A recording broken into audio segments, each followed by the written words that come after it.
tidur. Saat kita tidur itu an-naum akhul maut. Tidur saudara kematian. Saat kita tidur, mata kita berfungsikah? Merang. Kuping kita, telinga kita, apalagi udah tidurnya pulas, mau berisik kayak apa asik aja.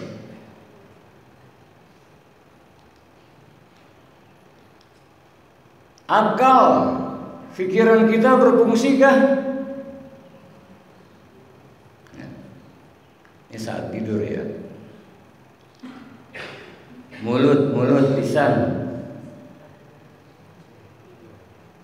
Ajak aja ngobrol orang tidur, Pak. Yang dibangun ini ajak ngobrol. Pak, 2 kali 2 berapa, Pak? Gak bisa jawab. Tidak berfungsi. Tangan pun tubuh bergerak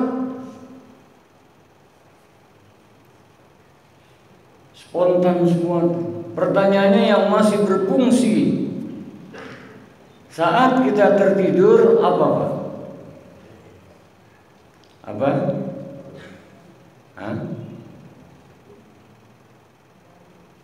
Napas. Yang masih berfungsi napas.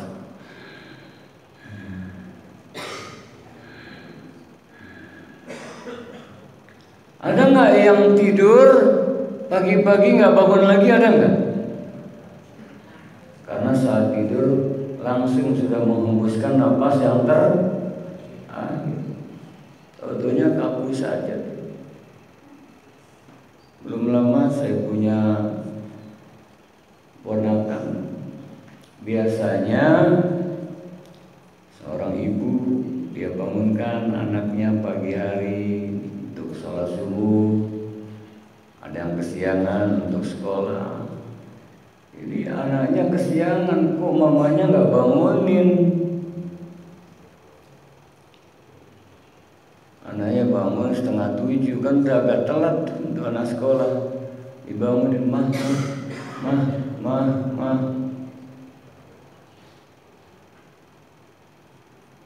Nggak jawab. Kemudian karena dalam rumahnya masih kecil-kecil anaknya, dibangunin juga. Ayahnya juga pas kepulesan suaminya. Akhirnya panggil dokter, dicek detak jantungnya semua.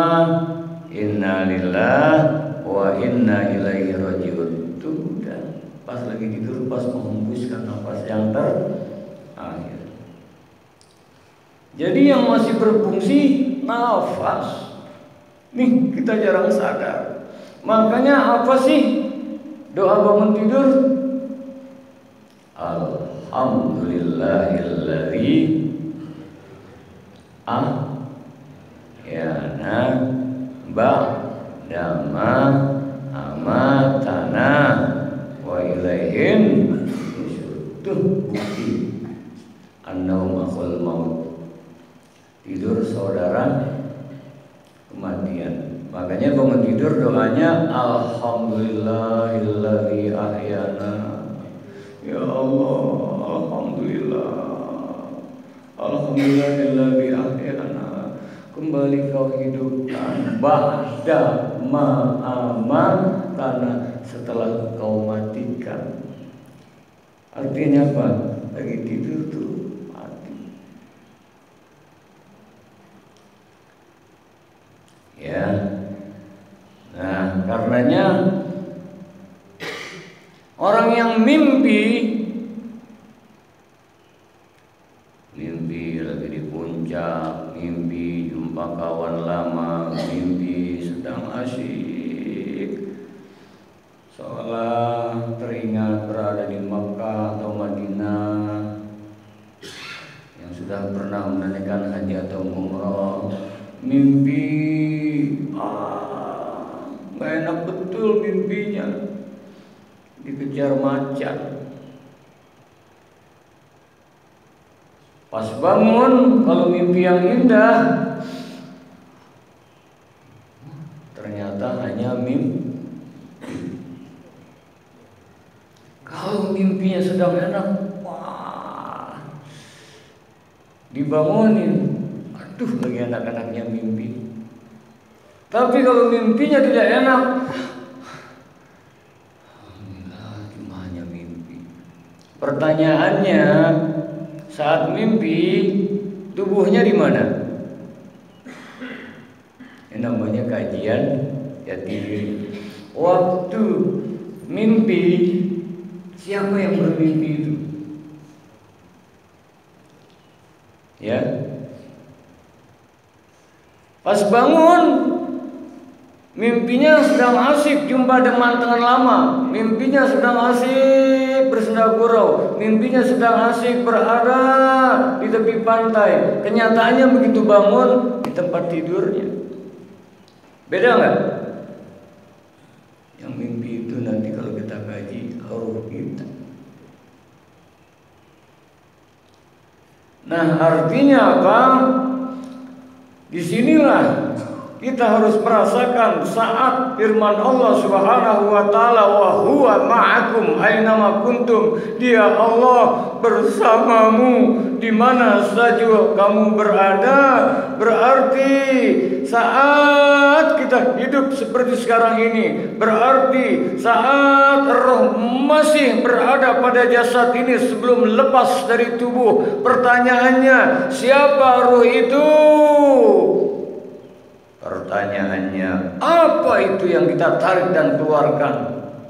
Pertanyaannya, adakah, siapakah miliaran, triliunan rupiah untuk membeli saat ruhnya lepas dari tubuh? Adakah yang bisa untuk bertransaksi kalau sudah ajal saatnya ruh lepas dari tubuh? Idza jaa ajaluhum la yastakhiruna sa'ah wala yastaqdimun. Apabila saatnya ajal tiba, maksudnya ruh memang sudah ditakdirkan. Kullu nafsin dha'iqatul maut.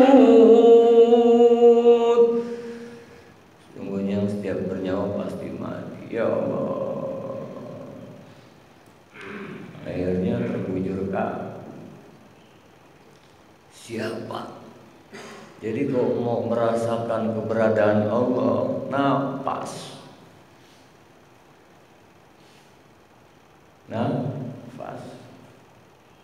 Maaf, jangan salah. Ini untuk merasakan kedekatan.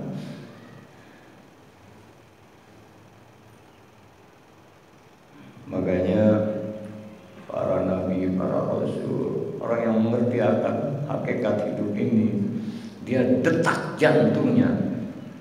Bahkan setiap hari keluar nafas, Allah, Allah, Allah. Asyik nih, Pak. Nah, masuk saat kita sholat, fisik kita menghadap kiblat. Berdiri, ruku, i'tidal, sujud, duduk antara dua sujud, kemudian bangkit kembali, dan seterusnya gerakan sholat. Saat kita melakukan ibadah puasa, makanya semua amalan innamal a'malu binniyat. Betul kan? Amal tergantung niat. Niat adanya di mana? Orang yang berpuasa, kalau sudah niat mau terik, panas, menyengat dan sebagainya, dia tidak akan batalkan puasanya. Nurut tubuhnya, tidak mau. Komandonya siapa? Niat itu di mana? Bisa nggak niat kalau nggak ada ruh?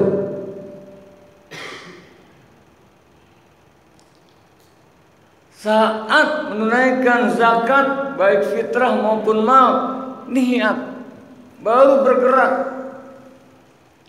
Saat ingin menyembelih hewan kurban, diberikan kelapangan rezeki, niat.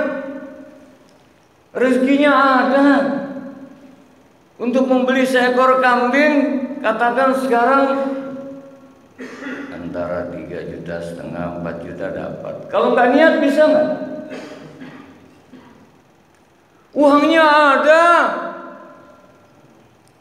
tapi berat, belum juga mau melaksanakan ibadah haji ataupun umrah. Karena jadi ini si fisik ini termasuk akal kita. Sesungguhnya komandonya adalah hati. Hati itu karena adanya ruh. Dan saat jamaah haji melaksanakan ibadah di tanah suci Makkatul Mukarramah, saat wukuf di padang Arafah, saat mabit di Muzdalifah, saat mabit di Mina, saat melontar jumrah, saat tawaf sa'i, fisiknya bergerak saat tawaf. Subhanallah, alhamdulillah, wa la ilaha illallah, wallahu akbar. Itu sama-sama.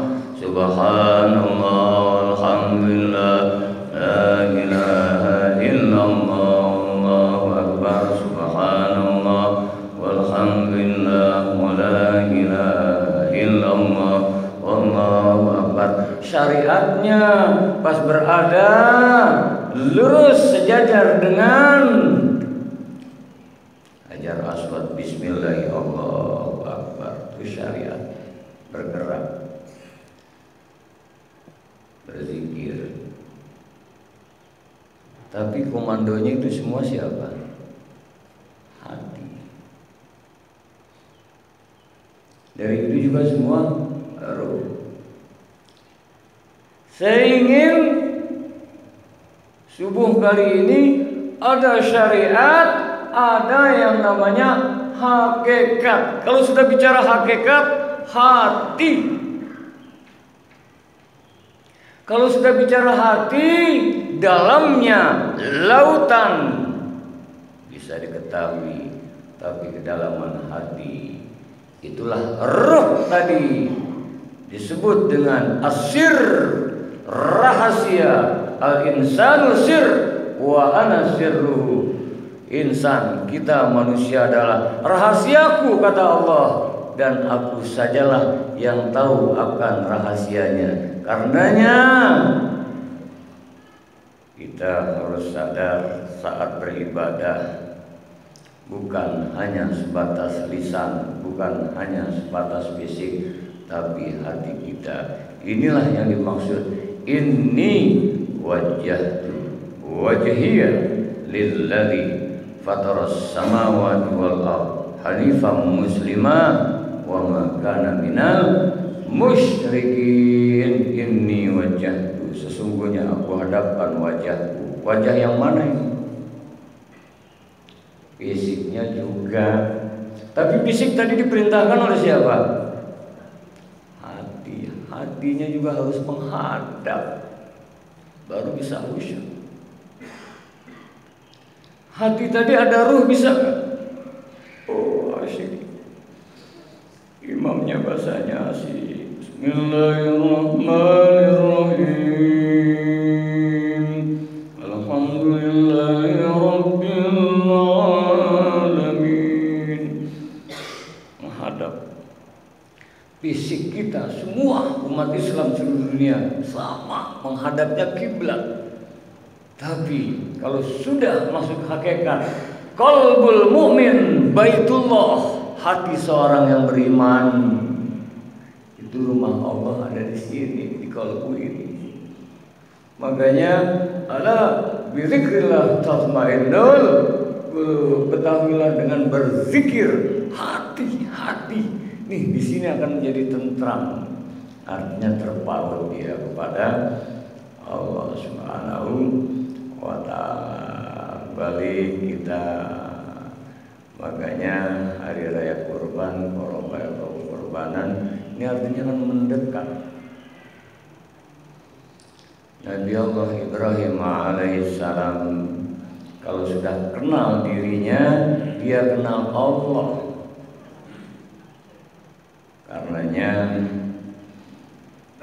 kita harus menginsafi, menyadari kata Rasulullah SAW, mutu qabla anta mutu, matilah kamu sebelum datangnya kematian yang sesungguhnya. Apa artinya? Sesungguhnya setiap saat, setiap waktu kita ini sebetulnya mengalami mati. Cuma saking cepatnya nggak terasa. Ini masih nafas semua kan? Hidup ini kan cuma 2 nafas, tarik, saking cepatnya tuh.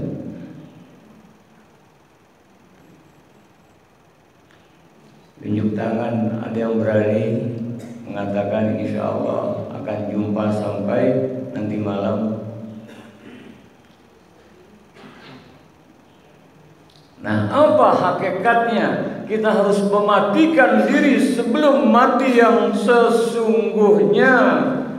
Kita harus menyadari saat kita bisa melihat, ini adalah basarnya Allah. Saat kita bisa mendengar, ini adalah samanya Allah. Saat kita bisa bertutur kata, ini adalah kalamnya Allah. Saat kita bisa berkehendak, punya keinginan, ini adalah kodrat iradatnya Allah. Saat kita mengetahui, berilmu, ini adalah ilmu dari Allah. Saat kita ini hidup, ini adalah hayatnya Allah. Kalau begitu, apa kita? Kita adalah la haula wala quwwata illa billahil aliyil azim.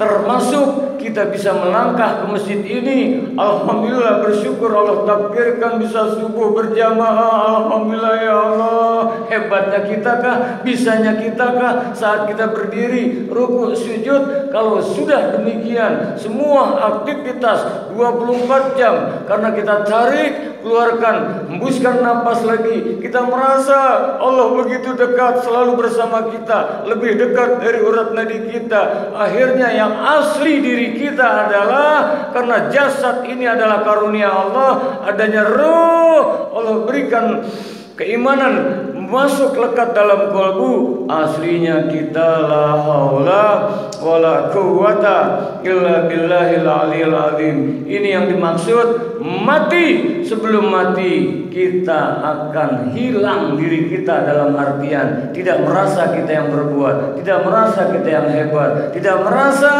kita yang ada. Semua adalah la ilaha illallah, tiada melainkan hanya Allah. Nih Rasulullah SAW, ya, Allah memberikan wahyunya. A'udzu billahi minasyaitonir rajim. Qul innani hadani rabbi. Qul innani hadani rabbi ila siratin mustaqim dinan qiyaman millata Ibrahim hanifa wa ma kana minal musyrikin.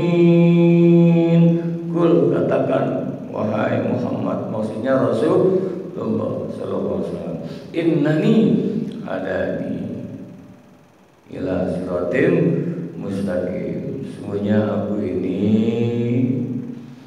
diberikan hidayah, bimbingan ke dalam jalan yang lurus. Dinan qiyamam millata Ibrahim hanifa. Din dan dinan qiyamah, agama yang tegak. Millah, mengikuti Ibrahim hanifa yang lurus. Wa ma kana minal musyrikin, dan tidak tergolong hamba yang musyrik. Saya ingin mengatakan selama ini syirik dimaknai menyekutukan Allah, menyembah sesembahan ini itu, percaya pada ini pada itu. Ketahuilah ada lagi syirik yang khafi, yang tersembunyi. Apa itu? Wujuduka zambun. Kau merasa ada, kau merasa hebat, kau merasa bisa, dosa. Itulah yang disebut akhirnya hilang keakuan, hilang kedirian.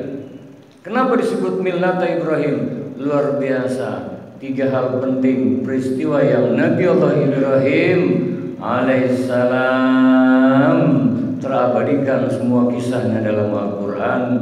Saat Nabi Allah Ibrahim alaihissalam dihancurkan segala sesembahan-sesembahan berupa patung, komandonya iman, logika, akal, pikiran, alat bantu. Jangan dibalik, akal, pikiran jadi komando, iman, hati malah di bawahnya. Saat menghancurkan patung-patung, kapaknya ditaruh di patung yang besar. Tahu nggak resikonya Nabi Allah Ibrahim alaihissalam? Tahu, tapi karena komandonya di sini dan logikanya bermain. Saat Raja Namrud marah besar, wahai Ibrahim, kenapa kau berani-beraninya hancurkan patung-patung yang sesembahan dengan mengikut-mengikutku, sehingga dengan mudah nih fungsikan akal ngikutin komando iman. Kata Nabi Ibrahim alaihissalam, itu kapaknya dari patung yang besar, tanya saja patung besar itu. Makin marah Raja Namrud, kamu bahasa kitanya macam-macam, mana bisa saya tanya patung besar itu, dia kan nggak bisa bicara. Dengan mudahnya Nabi Allah Ibrahim alaihissalam lagian nggak bisa bicara, nggak bisa berbuat sesuatu disembah. Terbentur nggak? Dah masuk ke bara api. Karena mantap pada Allah Subhanahu wa taala sampai-sampai nggak masalah dihukum. Tapi betul-betul lurus niatnya.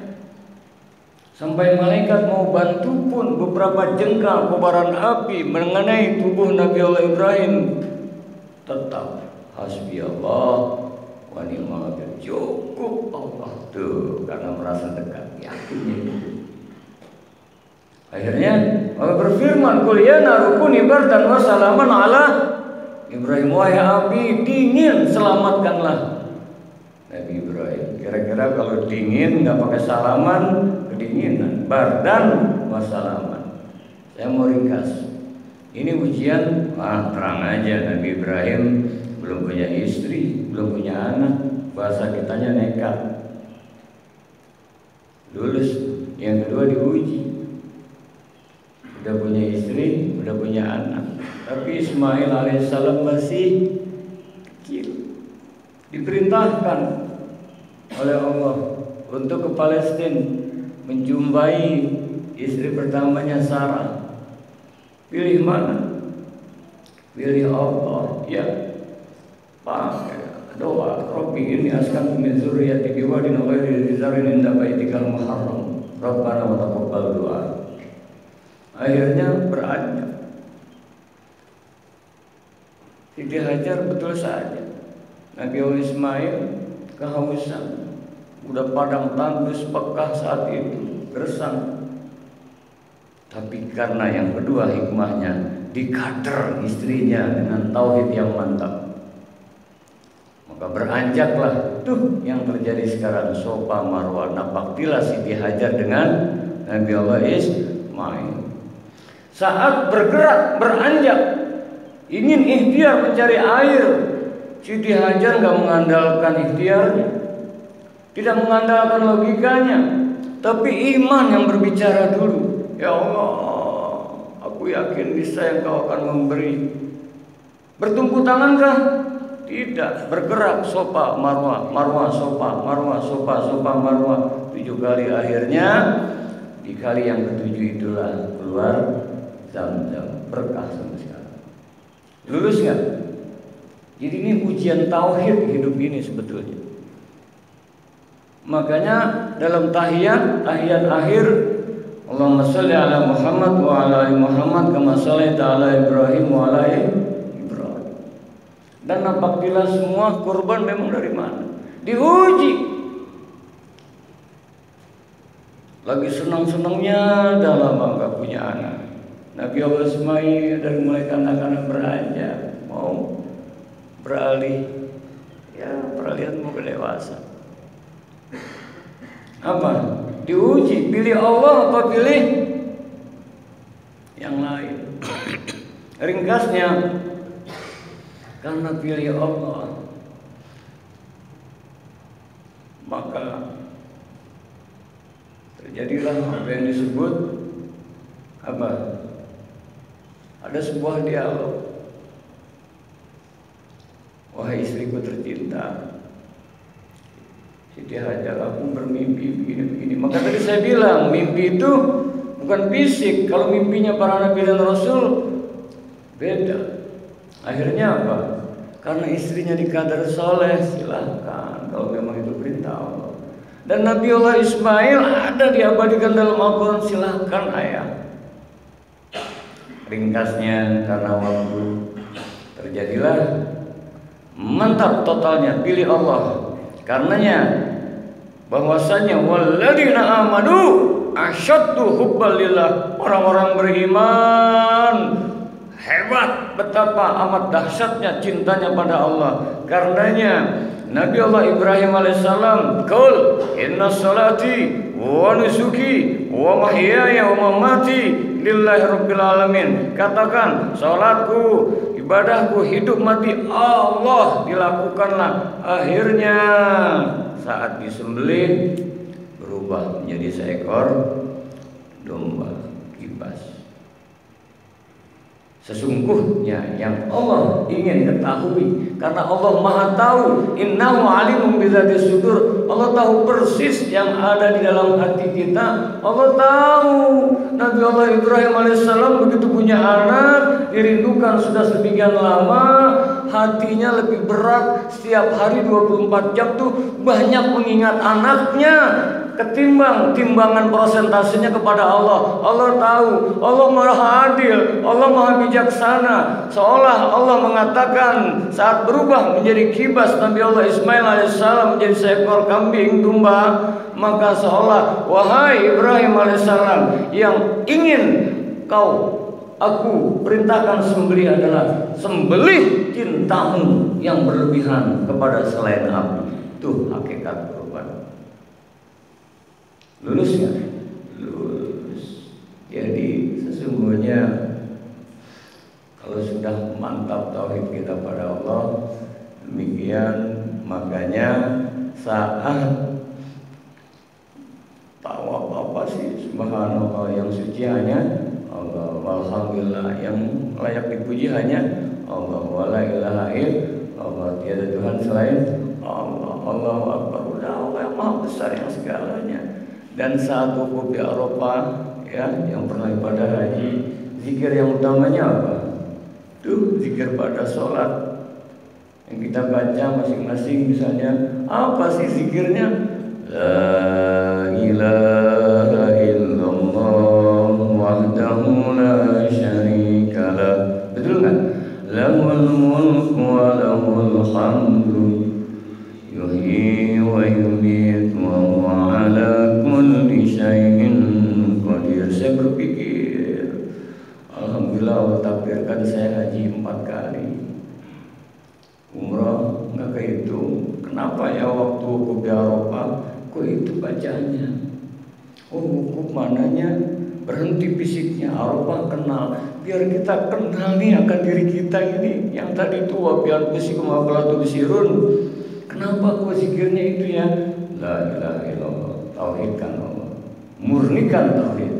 La syarikalah, nggak ada lagi sekutu. Di mana? Di sini. Kita inilah awal. Lahul mulku wa lahul hamdu, miliknya segala kerajaan, puji milik Allah. Habis. Yuhyi wa yumit, tuh setiap hari setiap saat menghidupkan dan mematikan. Wa huwa ala kulli syai'in qadir. Dia kuasa terhadap segala sesuatu. Sesuatu tidak kuasa terhadap sesuatu, tapi Allah kuasa terhadap segala sesuatu. Kesimpulannya, setiap hari, setiap saat kita berhari raya Idul Adha nanti, hari raya Kurban, hari raya haji, hakikatnya kita harus memurnikan tauhid kita pada Allah Subhanahu wa ta'ala. Yuk sama-sama tutup. Qul inna sholati wa nusuki wa mahyaya wa mamati lillahi rabbil alamin. Salat ayat 2. Salat bermakna zikir. Katakan, salatku, ingatanku, bukan karena tendensi yang lain-lain, bukan ini, bukan itu. Ibadah apapun, baik ibadah yang khusus atau yang umum, semenjak bangun tidur sampai tidur lagi, aktivitas hidup mati Allah. Insya Allah nanti yang seperti ini akhir hayatnya baru la ilaha illallah husnul khatimah. Amin ya rabbal alamin.